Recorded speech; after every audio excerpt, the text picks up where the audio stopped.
Dahil sa matinding init, bumaba ang level ng tubig sa ilang dam ayon sa Pag-asa. Tiniyak naman ng mga water concessionaire na Manila Water at Maynilad na gumagawa sila ng paraan para matiyak na sapat ang supply ng tubig para sa mga consumer. May unang balita si Dano Tingkungko. Dahil ilang buwan nang walang ulan, natutuyo na ang mga tanim na mais at mani sa Dilasag, Aurora. Sa Ilagan, Isabela, napansin ang pamunuan ng Eco Park ng lokal na pamahalaan na bumaba ang level ng tubig sa ilog doon. Maging ang Angat Dam na pangunahing pinagkukunan ng tubig sa Metro Manila, bumaba ang level ng tubig. Sa tala ng Pag-asa Hydrometeorology Division, ang lahat ng dam maliban sa Angat, Ipo at Lamesa mas mababa sa level na sapat para makapag-supply sa mga bahay at sakahan.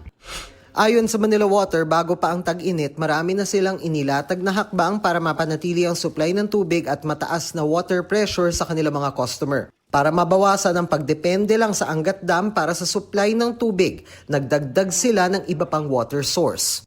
Yung mga water sources natin ngayon are much more kesa yung mga dati. When you look at water resource management, this is a spectrum. At hindi ito a matter of supply management alone. Isang supply side at isang demand side. We're trying all our best to be able to find additional water sources. Payo ng Manila Water sa publiko, isa sa mga mahalagang hakbang ng pagtitipid sa tubig ang pagtiyak na maayos at walang tagas o sira ang plumbing system sa bahay. Sabi ng Maynilad na sumasakop sa West Concessionaire Zone sa Metro Manila, nagpapatupad din ito ng mga hakbang para masigurong tuloy-tuloy ang serbisyo ng tubig sa kanilang nasasakupan.